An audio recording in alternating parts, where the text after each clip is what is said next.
क्या आपने कभी सपने में अपने दिवंगत परिजनों को देखा है? क्या यह महज एक सपना था या इसके पीछे कोई गहरा रहस्य छिपा है? शायद आपने इसे अनदेखा कर दिया हो, लेकिन क्या आपको पता है कि ऐसे सपने सिर्फ साधारण नहीं होते, यह हमारे पूर्वजों द्वारा दिए गए महत्वपूर्ण संकेत हो सकते हैं। आज हम आपको इन्हीं रहस्यों और संकेतों के बारे में बताएंगे जो हमारे पुराणों में वर्णित हैं। दोस्तों, क्या आपको भी सपने में मरे हुए परिजन दिखाई देते हैं? किसी को अपने दिवंगत पिता के दर्शन होते हैं तो किसी को अपनी स्वर्गीय माता के। शायद आपने भी सपने में अपने दिवंगत परिजनों को देखा होगा, लेकिन प्रातःकाल उठने के बाद आप उस स्वप्न को नजरअंदाज कर देते हैं। क्या आपके मन में कभी यह विचार आया कि आपको ऐसा सपना क्यों आया और इसका क्या मतलब हो सकता है? दोस्तों, क्या आप जानते हैं कि सपने में मृत परिजन दिखाई देने का एक विशेष अर्थ होता है और इससे हमें महत्वपूर्ण संकेत मिलते हैं। सपने में दिवंगत परिजनों का दिखना एक सामान्य घटना नहीं होती। इसके पीछे गहरे रहस्य और महत्वपूर्ण संदेश छिपे होते हैं, जिनका उल्लेख हमारे पुराणों में भी किया गया है। आज हम आपको उन्हीं महत्वपूर्ण संकेतों के बारे में बताने जा रहे हैं, इसलिए इस वीडियो को अंत तक अवश्य देखें, क्योंकि अधूरी जानकारी खतरनाक हो सकती है।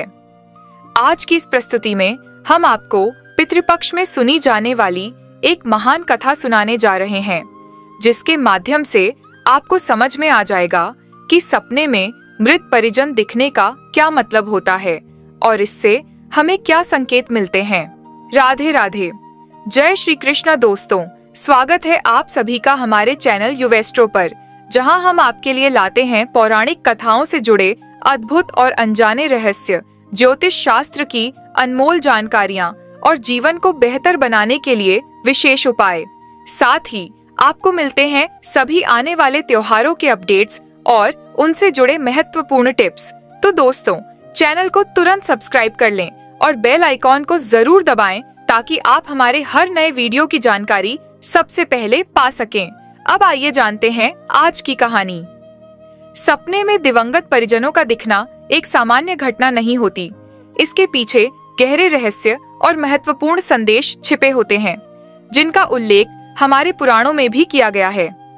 आज हम आपको उन्हीं महत्वपूर्ण संकेतों के बारे में बताने जा रहे हैं, इसलिए इस वीडियो को अंत तक अवश्य देखें, क्योंकि अधूरी जानकारी खतरनाक हो सकती है।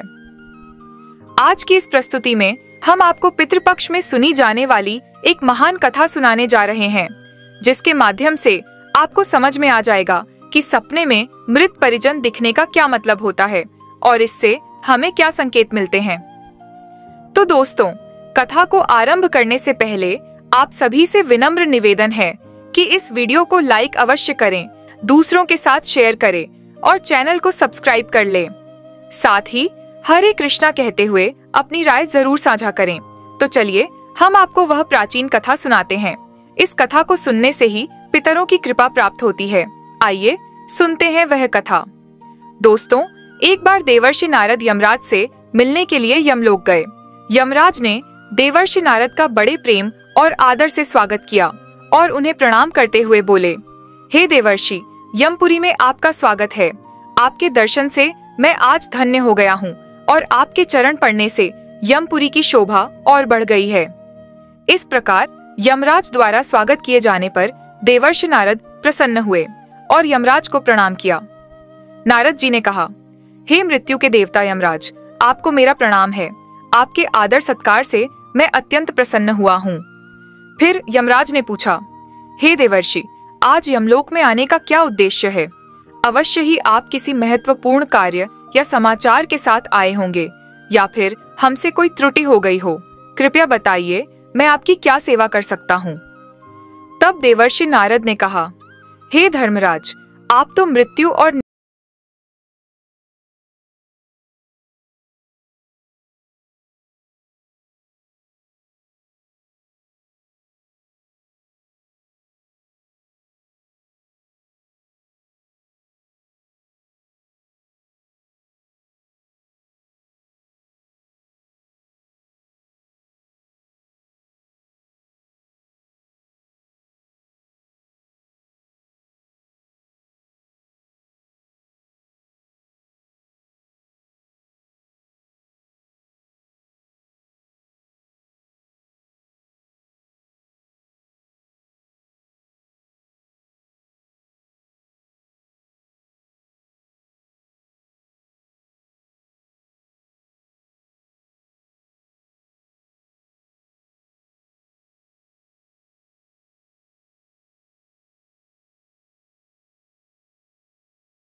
उसने कभी किसी को दान नहीं दिया, ना ही उसने कोई यज्ञ हवन किया।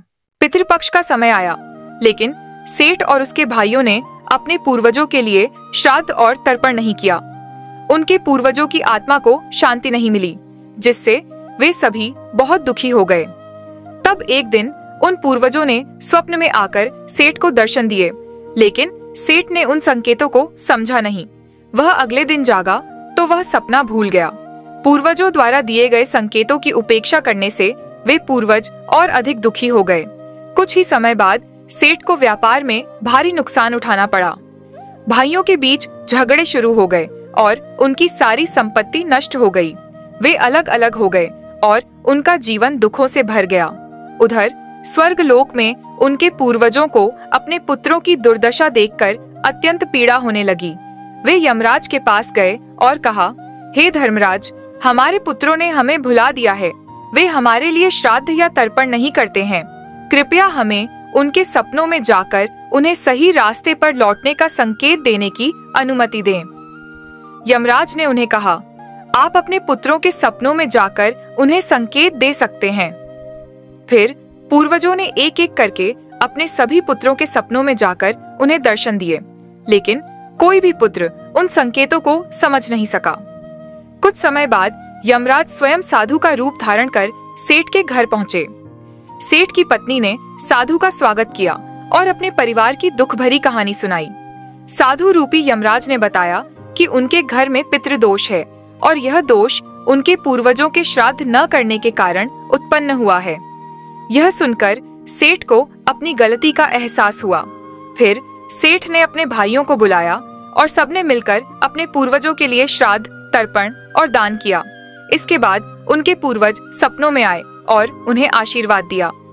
सेठ और उसके भाइयों का व्यापार फिर से चल निकला और वे सभी सुख समृद्धि के साथ रहने लगे। इस प्रकार यमराज ने नारद जी को वह कथा सुनाई और बताया कि सपनों में मृत परिजन जब भी दिखाई दें, हमें उनके संकेतों को समझना चाहिए और उनके लिए श्राद्ध और तर्पण अवश्य करना चाहिए। दोस्तों, अगर आपको भी इस प्रकार के सपने आते हैं तो उसे अनदेखा न करें। अपने पूर्वजों की आत्मा की शांति के लिए आवश्यक कर्म करें, जिससे आपके जीवन में भी खुशियां और शांति आ सके। हरे कृष्णा दोस्तों, क्या आपको यह कहानी रोचक लगी? कमेंट में अपनी राय जरूर बताएं और हमें यह भी बताएं कि अगला वीडियो आप किस विषय पर देखना चाहते हैं। अगर आपने अभी तक यूवेस्ट्रो चैनल को सब्सक्राइब नहीं किया है तो जल्दी से कर लीजिए और बेल आइकॉन को दबाना न भूलें, ताकि आपको हमारे हर नए वीडियो की नोटिफिकेशन सबसे पहले मिले। तो दोस्तों, मिलते हैं अगले वीडियो में एक और नई और अद्भुत जानकारी के साथ। जय श्री राधे कृष्ण।